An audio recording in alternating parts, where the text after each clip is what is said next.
Snapchatல நீங்க ஆன்லைன்ல இருந்தீங்க அப்படின்னா, நீங்க ஆன்லைன்ல இருக்கீங்க அப்படின்றது பார்த்தீங்கன்னா, எல்லாருக்குமே வந்து தெரியும். அத நீங்க ஹைட் பண்ணிட்டீங்க அப்படின்னா, நீங்க ஆன்லைன்ல இருந்தாலும், நீங்க ஆன்லைன்ல இருக்கீங்க அப்படின்றது பார்த்தீங்கன்னா, யாருக்குமே வந்து தெரியாது.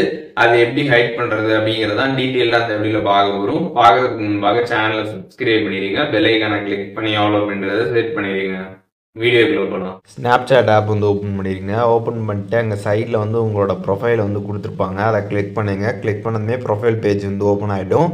அதில் மேலே செட்டிங் ஐக்கான் இருக்கும், அதை கிளிக் பண்ணுங்கள். கிளிக் பண்ணிட்டு கீழே ஸ்க்ரால் பண்ணி வந்தீங்கன்னா ஆக்டிவிட்டி இண்டிகேட்டர் அப்படின்னு ஒரு ஆப்ஷன் பார்த்தீங்கன்னா வந்திருக்கும். அதை கிளிக் பண்ணுங்கள். அது கிளிக் பண்ணதுமே பார்த்தீங்கன்னா அதை வந்து ஆனில் இருக்கும். இது ஆனில் இருக்கிறப்ப நீங்கள் வந்து ஸ்னாப்சாட்டில் வந்து யூஸ் பண்ணுறப்ப நீங்கள் ஆன்லைனில் இருக்கீங்க அப்படின்றது பார்த்தீங்கன்னா எல்லாருக்குமே வந்து தெரியும். அதனால் இதை நீங்கள் ஆஃப் பண்ணிட்டீங்க அப்படின்னா, நீங்கள் ஸ்னாப்சாட் வந்து யூஸ் பண்ணிட்டு இருந்தாலும் நீங்கள் வந்து ஆன்லைனில் இருக்கீங்க அப்படின்றது பார்த்தீங்கன்னா உங்களோட ஃப்ரெண்ட்ஸ் யாருக்குமே பார்த்தீங்கன்னா ஸ்னாப்சாட்டில் வந்து தெரியாது. ஸோ இப்போது இந்த வீடியோ மூலியமாக ஸ்னாப்சாட்டில் எப்படி வந்து ஆக்டிவ் ஸ்டேட்டஸை வந்து ஹைட் பண்ணுறது அப்படிங்கிறத டீட்டெயில்டாக தெரிஞ்சிருப்பீங்கன்னு நினைக்கிறேன். இதில் எது டவுட் இருந்துச்சுன்னா கண்டிப்பாக கமெண்ட்ஸில் மென்ஷன் பண்ணுங்கள், நான் எல்லாருக்குமே ரிப்ளை பண்ணுறேன். அண்ட் வேறு என்ன கண்டென்ட் நம்ம சேனலில் வந்து போஸ்ட் பண்ணணும்னு நினைக்கிறீங்களோ அதை பற்றியும் கமெண்ட்ஸில் ஷேர் பண்ணுங்கள். அதற்கான வீடியோஸுமே சீக்கிரமாகவே நம்மளோட சேனலில் வரும்.